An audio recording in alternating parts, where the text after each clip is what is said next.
título de su presentación es El estado de asuntos de exploración minera en México. Suena muy amplio, pero ¿cuáles son los puntos más importantes en su opinión? Bueno, yo empecé diciendo que primeramente tendríamos que decidir si la minería ahorita está en auge o está en crisis, para empezar. Entonces yo explico que depende con el parámetro que se mida, porque la industria minera tiene varias etapas. Se empieza con la exploración y después de varias etapas se termina con la producción, el beneficio y la comercialización. Entonces normalmente se nos juzga a la empresa minera por lo que produce. Y de acuerdo a lo que produce, vienen los impuestos, viene toda la carga de responsabilidades, pero poca gente, o sea, digamos las gentes que no están metidos en la minería, se ponen a juzgarla por todo lo que se necesita en los gastos y tiempo en exploración para poder llevar a cabo la explotación de una mina. Yo les ponía la paradoja de la gallina de los huevos de oro. Hagan cuenta que la minería es una gallina que pone huevos de oro, pero como toda gallina necesita tener un alimento adecuado para que pueda tener un huevo de oro. Y ese alimento adecuado es la exploración. Entonces, si no hay exploración, no va a haber huevos de oro. Y lo peor del caso es que muchas veces, nuestras dirigentes o autoridades, en este caso, sin querer matan a la gallina de los huevos de oro, creyendo que toda la gallina por dentro es oro. Pero eso es una cosa así nada más. Y con base en eso juzgamos.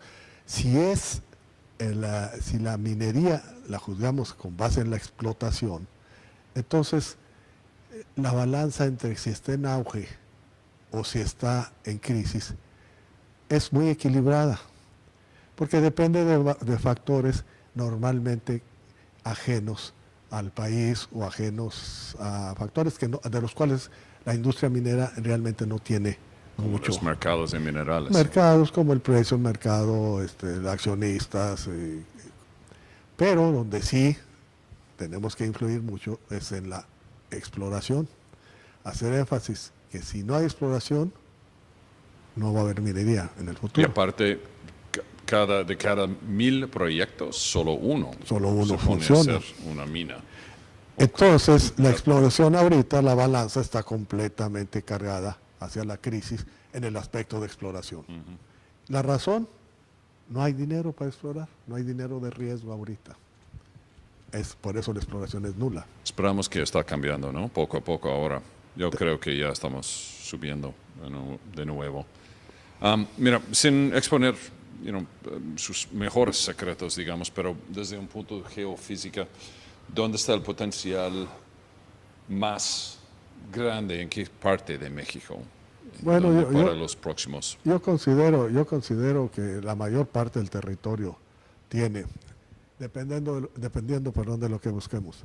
Queremos depósitos polimetálicos, vámonos al altiplano mexicano, donde tenemos los cuerpos intrusivos y donde tenemos secuencias muy grandes de sedimentos que nos puede dar yacimientos tipo world class como Peñasquito, por decir uno.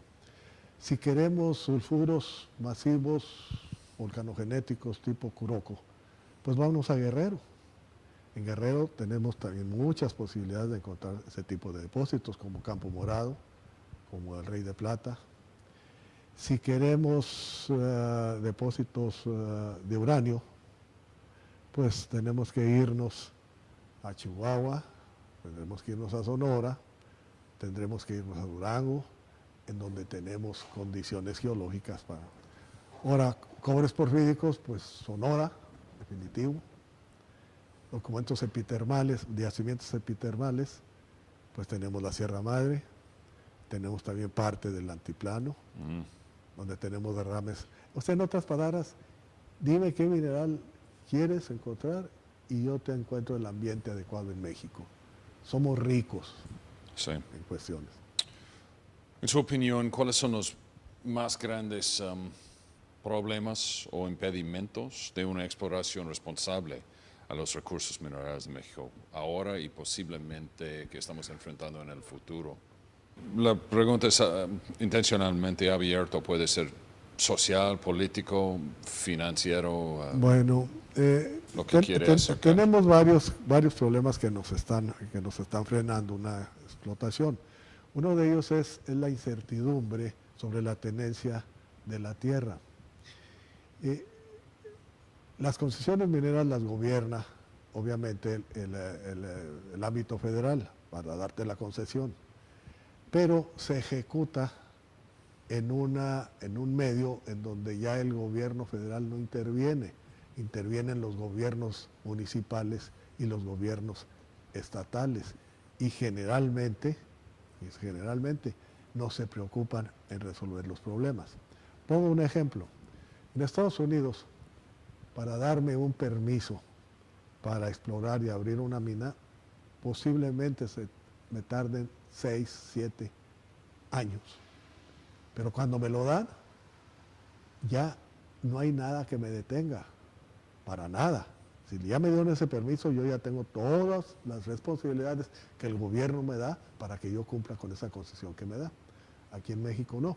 Aquí en México consigo yo la concesión y el gobierno federal me dice, ahí está tu concesión, a ver cómo te las arreglas. Entonces, me encuentro que mi concesión la rige el artículo 27 de la Constitución. Pero también las tenencias de la tierra, o sea, las comunidades o los ejidos, los rige otra ley que está a la misma altura que la ley 27 constitucional. Entonces llega el momento en que, ¿cuál ley se aplica? A pesar de que en el artículo 27 de la Constitución se dice que los minerales son de utilidad pública, deberían de tener una jerarquía sobre las otras leyes reglamentarias que aparentemente están hasta el mismo nivel. Y a la larga, pues uno gana ese pleito por esa razón, pero para ganarlo puede tardarse años. Un montón de tiempo. Sí, Yeah. un montón de tiempo. Y además una cosa, usted sabe que la concesión se paga por adelantado semestralmente, por explorar o por explotar. Y si alguien no me deja explorar y explotar, el gobierno federal me dice, tú me pagas. No, pues no puedo explorar, bueno, pues arréglalo. O sea que tienes que pagar. Tengo que pagar aunque no respectivamente esté explorando. Sí. Y ese es un problema muy serio, muy grave. Y la industria minera, o sea, bueno, como muchos otros, están sufriendo la falta de atraer jóvenes geólogos, ingenieros, etcétera. Y mientras los que existen están creciendo, están envejeciendo, etcétera. ¿Qué sugieres? En mi opinión ahorita, obviamente es necesario tener bastante más educación en la cuestión de la industria minera. El problema es que como hay tanto ciclo en la industria minera, yo en los 50 años que tengo explorando, me han tocado 4 ciclos de crisis tremendas donde no hay trabajo. Entonces tú te da una lástima de ver a geólogos o ver ingenieros de minas trabajando en lo que sea menos en tu carrera. Entonces cuando empieza a subir el auge, como ahora se abren un montón de escuelas. Yo acabo de dar una plática en el instituto, en la Universidad Tecnológica aquí de Hermosillo, sobre una carrera que se llama técnico en minería y luego después brincan a ingenieros de minas. La semana que entra, el 18 más o menos, voy a dar una plática en la Universidad La Salle sobre una carrera que se llama constructor de minas, ingeniero constructor de minas específicamente.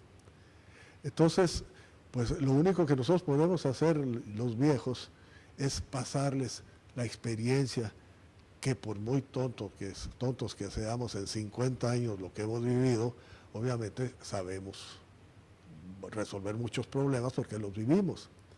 Y el problema que se tienen ahora con las nuevas generaciones que salen, que piensan que todo lo van a resolver con una computadora, sin entender que una computadora no es más que una herramienta. Un ingeniero de minas o un geólogo que no sabe cartografía, que no sabe reconocer las rocas, las Dibujar. alteraciones, dibujar y que no camine en el cerro, no tiene nada que hacer, porque lo que va a alimentar con la computadora, pues van a ser datos completamente, a lo mejor, sin razón de ser. Ahora, ¿cómo vamos a rescatar eso? Mira, aquí, por ejemplo, a mí me sorprendió la cantidad, me puse a ver yo a la cantidad de geólogos que vemos aquí, con las cabezas blancas y con las rodillas posiblemente ya fracturadas que no pueden subir, pero con un cúmulo de conocimiento que se puede perder porque ya nadie lo aprovecha. Para eso, yo acabo de crear una asociación civil que se llama La Villa del Conocimiento, para rescatar a todos esos profesionistas que ya no tienen dónde descargar y dónde dejar su patrimonio, su acervo cultural, que tengan una manera de tener una oportunidad de seguir siendo útil, que no se nos mande a un asilo, que no se nos mande a un lugar donde dice que nada más vamos a estorbar. Está funcionando muy bien, ya pegado, ahorita tenemos ya cerca de, pues ahorita ya en 6 meses que tenemos apenas formándolo, ya tenemos un cúmulo de 48 solicitudes donde no solo vamos a minas, ¿ves? Y sobre todo estamos teniendo la fuerza de un grupo de profesionistas expertos en cibernética que a los 40 años ya los están viendo como viejos y desempleados. Y esos están entrando allí. Entonces ahí tenemos la mezcla del conocimiento acumulado de los antiguos o los viejos, como quieras llamarle, con los jóvenes que traen herramientas nuevas, tecnológicas, pero que como está evolucionando la ciencia, dentro de 1 o 2 años ya van a ser obsoletos también, definitivamente. Yo tengo un problema con mi computadora o con mi teléfono, no llamo a mi hija, llamo a mi nieta, y la nieta me arregla, pues, más fácil que la hija, pues, caray. Yeah.